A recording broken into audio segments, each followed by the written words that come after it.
Hello, everybody, and welcome to Hold That Thought. My name's John Samuel, and I'm going to be your host.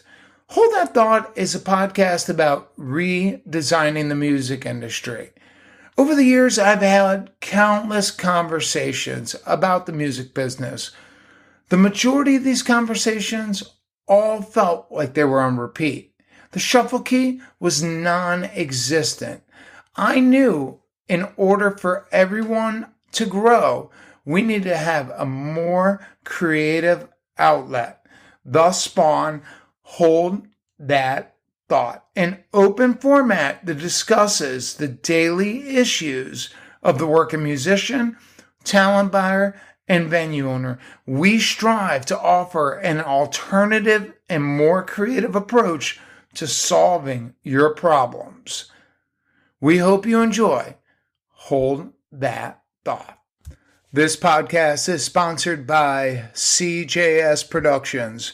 Music is our passion, and good music is meant to be shared. Find us online at cjslivemusic.com. Hello, everyone, and welcome to Hold That Thought. In this episode, we're going to be talking about getting out of town. As an agent who works with both cover artists and original musicians, I feel that it is extremely important for both parties to get out of town. Leaving a town is not just for going on vacation. It's for accomplishing your goals, building relationships, and extending your fan base. Playing in the same town each and every day will not help you accomplish your goals. You will not broaden your horizon by playing the beach bar every Thursday night throughout the year. You become too easily accessible. I'm convinced through my travels that getting out of town recharges you mentally and physically. Whether it's for business or pleasure, seeing new sights helps us break our daily routines and refuel the drive. As Marcel Proust said, the real voyage of discovery consists not in seeing new landscapes, but having new eyes. I recently caught up with my good friend Jamie Salvatore. I reached out to Jamie because I wanted some insight from someone who had experience with being on the road. Jamie has been cruising the East Coast, playing both cover gigs and originals tunes for a long time. Here is his take on getting out of town. I think one of the most beneficial parts about playing music out of town is literally every aspect of it. The travel, the logistical challenges, the regional differences between crowds, the budgeting, the inevitable gear car breakdown. I think it all helps you grow, not just as a musician, but as a person. Being on the road shaped who I am today. I will continue to get out on the road in one form or another for as long as I possibly can. It gives me a chance to experience new things, test myself, and dream up new ideas. I feel like I'm actually living my life when I'm out there because I'm actively involved in every moment. I recommend every type of musician get out on the road. However, if you're a cover musician, remember one thing. Being on the road is a lot easier than being on the road as an original musician. You have one thing that most original acts don't have: a guaranteed paycheck. This makes budgeting a lot easier, and I can't stress that enough. That was an amazing take from Jamie Salvatore. What I really like about it, he captures the lessons one can learn from playing music on the road. When you experience new things, it really helps you shape and form new ideas. Let's look how we can take our show to the road. I came up with 2 simple ways to get out on the road. I've been booking bands on tours for a couple years now. I've had some decent success. My wife, back in the day, had a lot of success with conducting tours with our main client back then, World of Beer. And here's what I learned. There's two really easy ways to make it happen. The first is, let's find a city that's 2 to 3 hours away from your current location that is desirable for you to go to. Once we have that city in mind, let's do two things. The first is doing a dry run. Let's head over to that city, play a couple open mics, network with some musicians, and really get a feel for the city. Find out who's hosting music, who's not. There's no better way to find the inside of the industry by being there firsthand, by hanging out with musicians at open mics. This is a great way to network. And it's a great way to build up your contact list. While you're there, see if you can't work out a trade-off.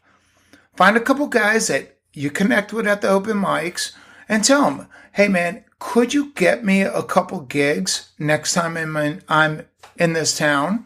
And if so, I would be more than willing to help you get a couple gigs if you ever decide to come over to my town. This is a great collaboration. So that's one way. The next way is kind of how I've done business for the last couple of years, especially the tours that I put on. I've cold called. And I'm going to tell you exactly what you're going to need to have in your cold call email. First, let's find a date that's desirable. Let's make sure we got the time off, and let's start looking at that date. Our second step, what we want to do is we want to craft an email and put that email together. And inside that email, you want to have the dates that you're submitting. You want to have your EPK demo video. You want to have a brief description of you or your band. And you want to keep it short and simple. You don't want to overwhelm the talent buyer or the venue owner or the booking agent. Just keep it short, keep it simple with the dates that you're looking for. Once we have that crafted up, proofread it. Work out the kinks. Make it as smooth as possible. Our next step is to start researching the venues we want to play and find out exactly what nights they're showcasing music, find out what they're paying. Well, how do you find out what they're paying? That's simple. Go to these musician forums on Facebook. Every city has their own forum on there. And inside that forum, you could talk with these musicians. Hey guys, I'm from Tampa, Florida. I'm heading to Jacksonville. I'm looking for a gig. What are some of the better paying gigs? Can anyone direct me? People will help you. Also, offer to help them. See how that goes. Just like connecting with musicians at an open mic, it's a perfect opportunity for you to do a trade-off. Once you get that information set up, what you want to do is keep track of it. This is really important because you may want to go back to this city again. And I encourage you to go back to this city every 3 to 4 months so that you can slowly build up your fan base in this city. Google Docs has amazing spreadsheets. They're free. Keep track of everything. Keep track of the venues you solicited, the date you solicited. If someone responds back, get that person's name, what they pay, whether or not you were able to book the gig. If you weren't able to book the gig, can you book it 4 months from now in case they were all booked out? All this information is going to help you with your next round of bookings. And highlight, if you landed the gig, what is your ratios? Highlight the day that people are responding to you. Why is that important? Because you want to know when people are doing business. So in my Google Docs, I know that the 2 best days to send cold call emails are Tuesday and Thursday. Those are by far my best response dates, Tuesday and Thursday. Monday, no one's working on emails. Wednesday, it's midweek. It's just not happening.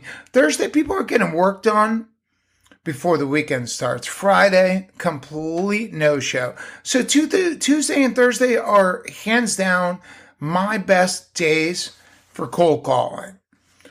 So once you have all this information gathered, start soliciting. Start soliciting to bars, start soliciting to venues, start soliciting to museums, libraries. Everyone does music. Don't limit yourself to just the bars. Think outside of the box.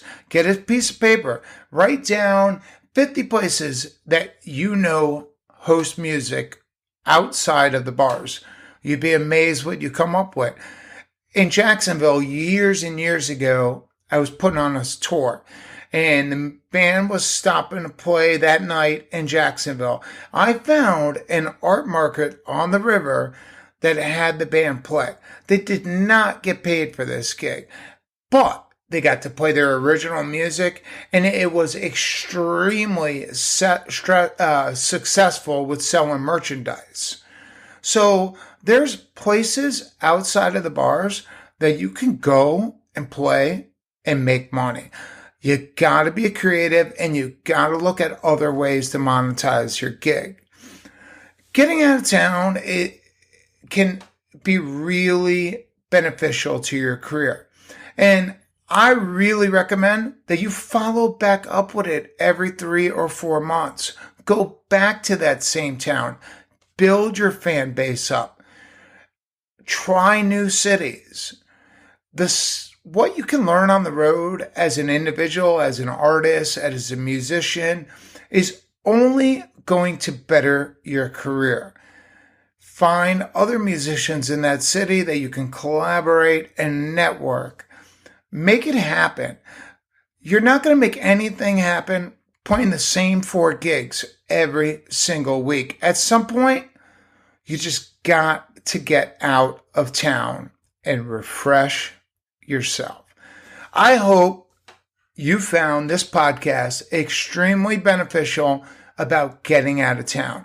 I am completely open for all criticism, feedback, comments.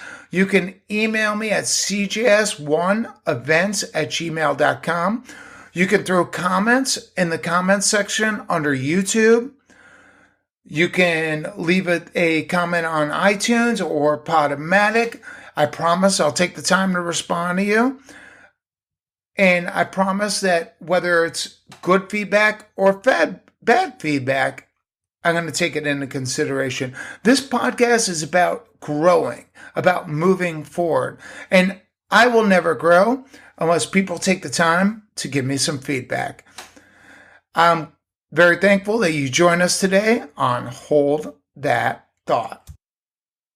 Hey everyone, thanks for listening to our episode about getting out of town on Hold That Thought. If you enjoyed this episode, do us a favor, head over to Podomatic, iTunes, YouTube, subscribe, like the podcast. If you want to follow us on social media, we are on Twitter at HoldThat77. I'm John Samuel, and I'm out.